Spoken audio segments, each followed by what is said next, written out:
இது ரொம்ப வருத்தத்துக்குரிய விஷயம். விஜய் அவர்கள் சொன்னது ஒரு தூய்மையான அரசியல் நடத்த போறேன் அப்படின்னு சொன்னது. இது ஒரு தூய்மையான அரசியலுக்கு உள்ள அடையாளம் அல்ல. 20 நாளைக்குள்ள தேர்ந்தெடுக்கப்பட்ட ஒரு தொகுதியில அவங்க ராஜினாமா பண்ண வச்சு உடனடியாக தாவேக்காவில் இணைகிறது என்பது ஒரு தூய்மையான அரசியலே கிடையாது.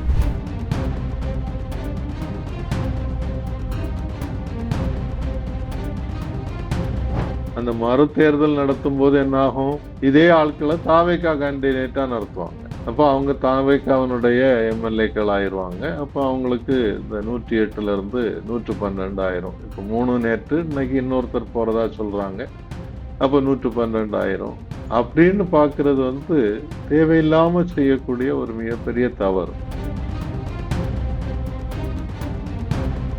இப்போ ஆதவ அர்ஜுனாவை கொஞ்சம் தூரத்துல வைக்கிறது விஜய்க்கு நேர்மையான அரசியல் நடத்தணும்னாக்கி அது தேவை. இப்ப என்ன தெரியுதுன்னு சொன்னாக்கி விஜய் அவருடைய பிடிக்குள்ளேயே மாட்டிக்கிட்டு இருக்கிறாரோன்னு ஒரு சந்தேகம் வர ஆரம்பிச்சிருச்சு. ஏன்னா எல்லாத்துலயும் அவங்க தாவேக்காவுல இணையணும்னு சொல்லி ஆதவ அர்ஜுனாவை தானே பாக்குறாங்களே தவிர முதல்வர் விஜயை பார்க்கல. பழனிசாமியினுடைய குரூப் ஸ்ட்ரெங்தன் ஆயிட்டு இருக்கு. சி.வி. சண்முகனுடைய குரூப் வீக்கன் ஆயிட்டு இருக்குது. இப்ப இவங்கெல்லாம் இவர் சொன்ன தூய்மையான அரசியலுக்கு அடையாளமாக இருந்தவங்க தானா? இவங்க இத்தனை நாள் ஒரு அரசியல் கட்சியில இருந்து 20 நாளையில கட்சி மாறக்கூடியவங்க என்ன ஒரு தூய்மையான அரசியல் கொடுத்துட போறாங்க? இன்னொரு தேர்தலை சந்திக்கும் போது என்ன நடக்கும்ன்றது கூட இன்னைக்கு சொல்ல முடியாது. மக்களுக்கு ஒரு அதிருப்தி வந்துருச்சுன்னாக்கி உடனடியாக அதை வெளிப்படுத்துறதுக்கான வாய்ப்பும் இருக்கு. எங்களுடைய பலத்தை கூட்டுவதற்காக நாங்க என்ன தவறு வேணாலும் செய்வோம் அப்படின்னும் போது இதுக்கு முன்னால சொன்ன குற்றச்சாட்டுக்கள்லாம் அர்த்தம் இல்லாமல் போயிருது இல்லையா? ஒரு நேர்மையான தூய்மையான அரசியல்னு சொல்றதுக்கு எந்த அடையாளமும் இப்ப தெரியலையே. சில விஷயங்கள்ல நல்ல பாசிட்டிவான முடிவு எடுத்தாங்கன்றது சந்தோஷமாக பார்த்தோம். ஆனால் இந்த மாதிரி செய்யக்கூடிய தவறுகள் என்பது அந்த நல்ல காரியங்களை கூட மழுங்கடித்து விடும்.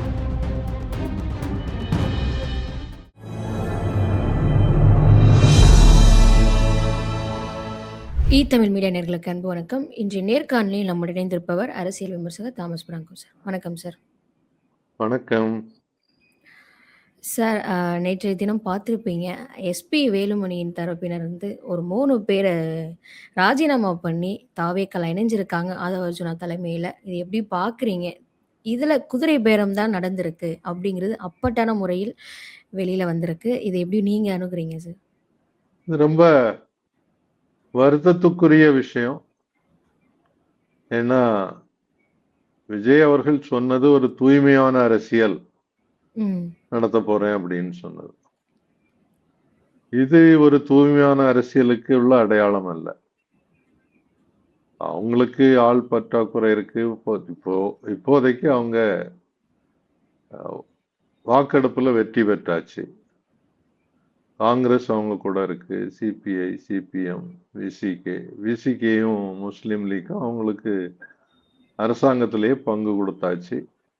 அதுக்கு பிறகு நீங்க இன்னொரு கட்சியில இருந்து இப்போ தேர்தல் நடந்து எத்தனை நாள் ஆச்சு? 20 நாள் தான் ஆச்சு. 20 நாளைக்குள்ள தேர்ந்தெடுக்கப்பட்ட ஒரு தொகுதியில அவங்க ராஜினாமா பண்ண வச்சு உடனடியாக தாவேக்காவில் இணைகிறது என்பது ஒரு தூய்மையான அரசியலே கிடையாது.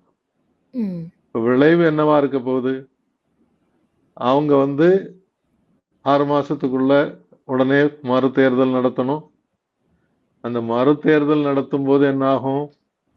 இதே ஆட்களை தாவேக்கா கேண்டிடேட்டா நடத்துவாங்க. அப்ப அவங்க தாவேக்காவினுடைய எம்எல்ஏக்கள் ஆயிருவாங்க. அப்ப அவங்களுக்கு இந்த 108ல இருந்து 112 ஆயிரும். இப்ப 3 நேற்று, இன்னைக்கு இன்னொருத்தர் போறதா சொல்றாங்க. அப்ப 112 ஆயிரும். அப்படின்னு பாக்குறது தேவையில்லாம செய்யக்கூடிய ஒரு மிகப்பெரிய தவறு. நான் இதுக்கு முன்னாலேயும் குறிப்பிட்டிருக்கிறேன். ஆதவ அர்ஜுனா அவருடைய பின்னணியை பற்றி நிறைய சமூக ஊடகங்கள்ல, பத்திரிகைகள்ல எழுதிட்டு இருக்கிறாங்க. குறிப்பாக அந்த மார்டின் குடும்பம்ன்றதும், ஒருத்தங்க அதிமுகவில் எம்எல்ஏ ஆயிருக்கிறதும், ஒருத்தர் வந்து பாண்டிச்சேரியில எம்எல்ஏ இருக்கிறதும், இவருடைய பின்னணியே இவருடைய பிசினஸ் எல்லாத்தையும் பற்றி நிறைய குற்றச்சாட்டுக்கள் இருக்கு. நேர்மையான ஒரு ம். இது செய்யல. குறிப்பாக எல்லாமே ஒரு சூதாட்டமாகவே பார்க்குறாங்க அப்படின்றது தான் பெரிய குற்றச்சாட்டு. அப்போ ஆதவ அர்ஜுனாவ கொஞ்சம் தூரத்துல வைக்கிறது விஜய்க்கு நேர்மையான அரசியல் நடத்தணும்னாக்கி அது தேவை. இப்ப என்ன தெரியுதுன்னு சொன்னாக்கி, விஜய் வந்து அவருடைய பிடிக்குள்ளேயே மாட்டிக்கிட்டு இருக்கிறாரோன்னு ஒரு சந்தேகம் வர ஆரம்பிச்சிருச்சு. ம்.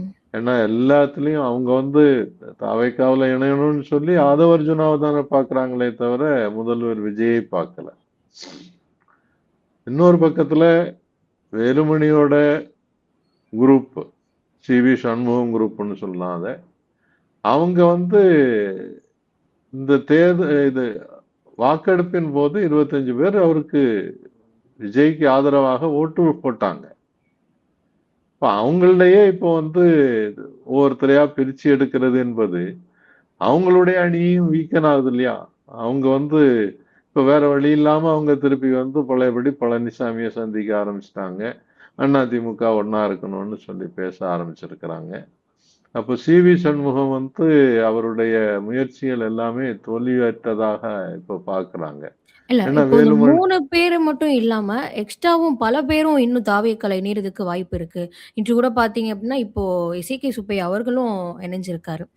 அது இன்னும் நெறைய பேர் தாவேக்கா இணையறதுக்கு வாய்ப்பு இருக்கு. அப்டிங்கிறது மாரி தான் பார்க்கப்படுது. அதான். அதாவது பழனிசாமியினுடைய குரூப் வந்து ஸ்ட்ரெங்தன் ஆயிட்டு இருக்கு.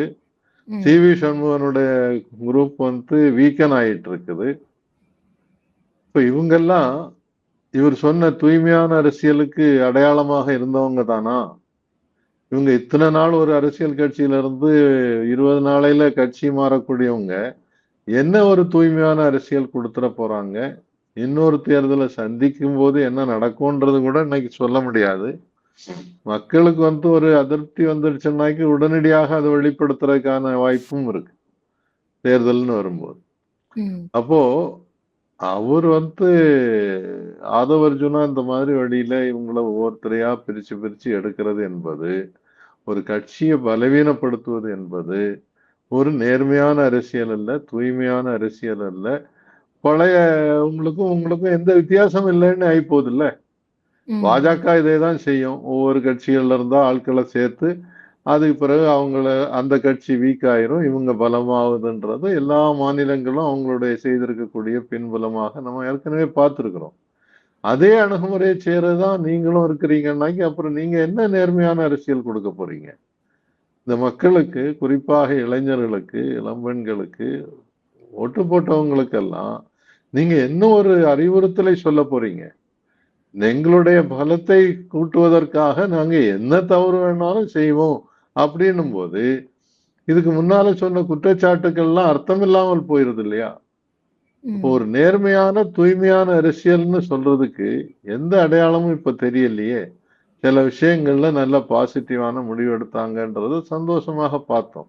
ஆனால், இந்த மாதிரி செய்யக்கூடிய தவறுகள் என்பது அந்த நல்ல காரியங்கள கூட மழுங்கடித்து விடும். மக்கள் மத்தியில வெகு வேகமாக ஒரு அதிருப்தி என்பது வந்துரும் அப்படின்றத தாவேகா புரியணும். தாவேகாவினுடைய தலைமை, குறிப்பாக விஜய் அவர்கள் என்ன சொன்னாங்க? இது ஒற்றை தலைமை. ஒவ்வொருத்தரும் அவங்கவங்க ஆளுக்கு து ஒருத்தராக முடிவெடுக்க முடியாது. முடிவெடுப்பவன் நான் தான் அப்படின்றத ம். சொன்னாரு. அப்ப இது அவருக்கும் தெரிஞ்சு தானே இந்த முடிவு எடுத்திருக்கணும். அப்ப அவரு ம். ஏன் அப்படி ஒரு தவறுக்கு வழிவகுக்கிறார்? அதை ஊக்குவிக்கிறார்? நாளை அவங்க எல்லாம் இங்க வரும்போது அவங்களுக்கு மந்திரி பதவி கொடுக்க போறாங்களா? இதெல்லாம் பெரிய கேள்விக்குறியாகுது இல்லையா? அதனால இது வந்து ஒரு தவறான அணுகுமுறை. வன்மையாக கண்டிக்க வேண்டிய அணுகுமுறைன்னு பார்க்கிறேன். Okay sir. இப்போ இபிஎஸ் தரப்புல இருந்து சபாநாயகர சந்திச்சிருக்காங்க. இன்பதுரை மற்றும் சிலர் போய் சந்திச்சிருக்காங்க. அவங்க தரப்புல இருந்து கோரிக்கை வச்சிருக்காங்க. கொறடா உத்தரவை மீறி அவங்க ஆதரவு தெரிவிச்சது தப்பு. நீங்க ராஜினாமாவ நீங்க ஏத்துக்க கூடாது அப்படின்னு வச்சிருக்காங்க. இது எப்படி அவர் அணுகுவாருன்னு நினைக்கிறீங்க? சபாநாயகரோட முடிவு இதுல என்னவாக இருக்கும்? கொறடா உத்தரவு மீறுறது என்பது தவறு என்பது ஒரு பழக்கம். அதற்கு அதுல வந்து சபாநாயகர் முடிவெடுக்கலாம். ஆனா ஒரு ராஜினாமாவை ஏற்றுக்கொள்ளக்கூடாது அப்படின்னு சொல்றது நிச்சயமா சபாநாயகர் ஏத்துக்கிட முடியாது. ஏன்னா அது அந்தந்த தனிப்பட்ட எம்எல்ஏனுடைய உரிமை.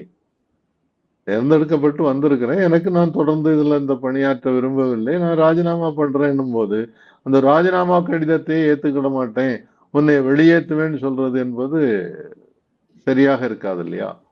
அதனால அந்த ராஜினாமாவை கட்டாயமாக சபாநாயகர் ஏற்றுக்கொள்வார் அப்படின்றதுதான் என்னுடைய நம்பிக்கை.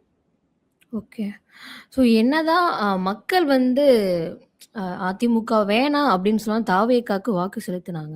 இப்ப அங்க இருக்கிறவங்களே வந்து தாவேக்கால இப்ப இணைஞ்சுக்கிறாங்கிறப்போ, இது வந்து தாவேக்கோட ஆட்சி தொடரும்னு நினைக்கிறீங்களா? ஏன்னா மக்கள் மத்தியில தாவேக்கா மேல இருக்கக்கூடிய மதிப்பு வந்து போக போக நாளடைவில குறைஞ்சுட்டு தான் போகுது. அப்படிங்கிற மாரி எதிர்க்கட்சியினர் தொடர்ந்து வச்சுக்கிட்டே வராங்க. அதை எப்படி பார்க்குறீங்க? இல்ல, ஏற்கனவே தாவேக்காவுக்கு ஓட்டு போட்டது ஒரு 35% தான். ம். எதிர்த்து ஓட்டு போட்டது 65%. அதனால எல்லாருடைய ஆதரவோடும் இந்த ஆட்சி வரல. இருக்கக்கூடிய ஜனநாயக முறையில அந்த சதவீதம் தான் ஒர்க் அவுட் ஆகுது. அந்த சதவீதத்தின் அடிப்படையில அவங்க 108 சீட்டு ஜெயிச்சதுனால மெஜாரிட்டின்னு சொல்லி ஆட்சிக்கு வந்துட்டாங்க. அதுக்கு ஆதரவு கொடுத்து அவங்களும் வந்து மக்களுடைய உணர்வுகளை நாம ஏற்றுக்கொள்ளணுன்றதுக்காகத்தான்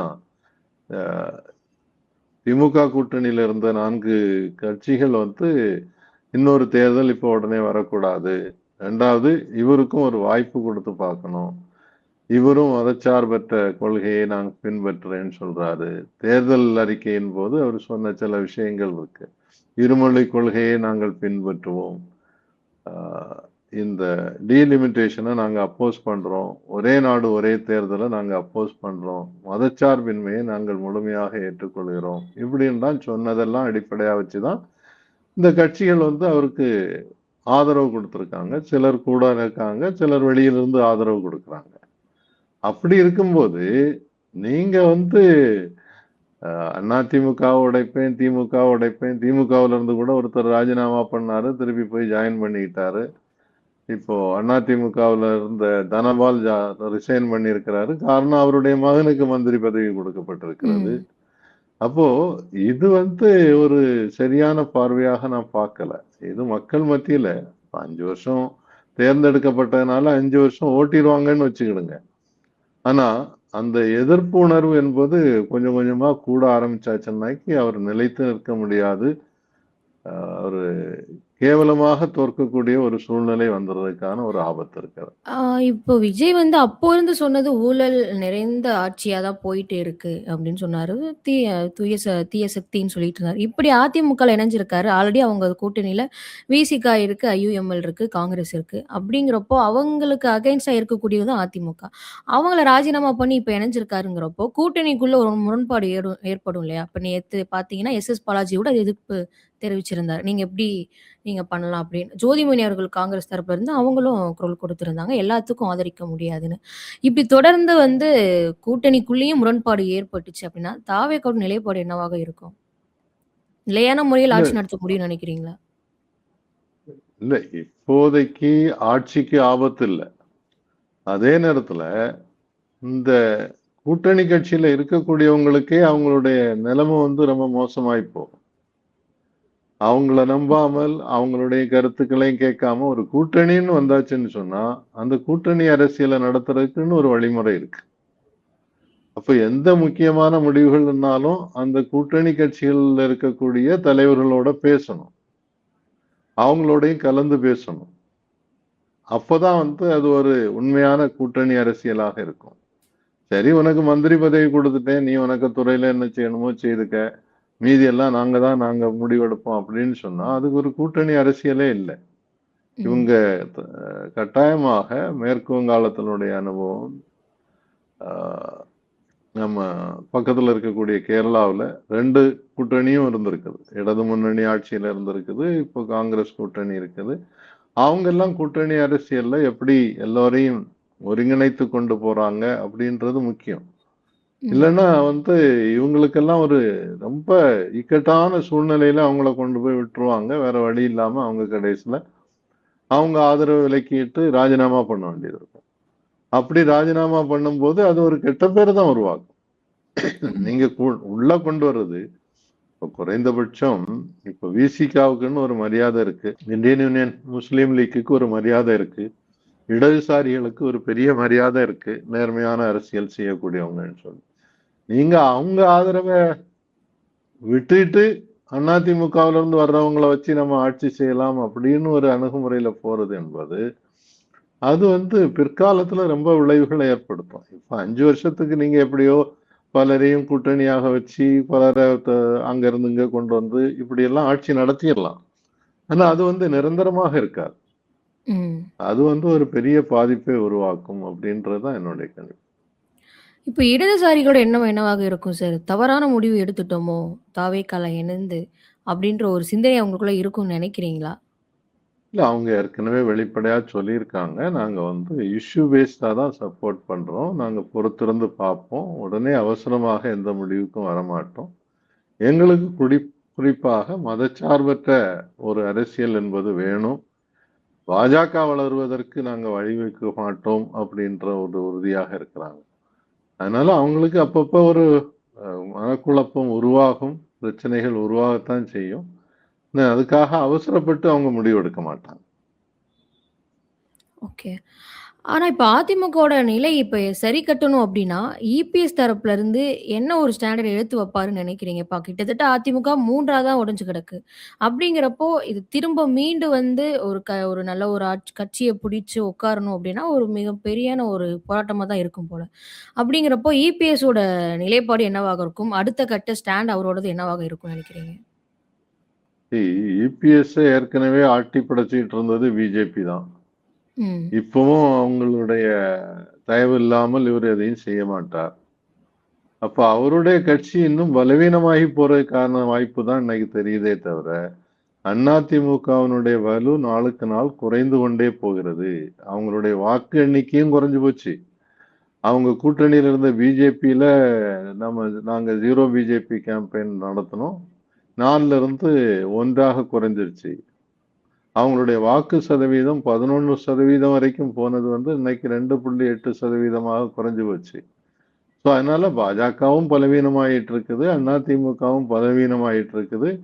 இப்ப இந்த மாதிரி நடக்கக்கூடிய 3 குழுக்களாக செயல்பட ஆரம்பிச்சதும் அது இன்னும் வலுவிழந்து போகும்.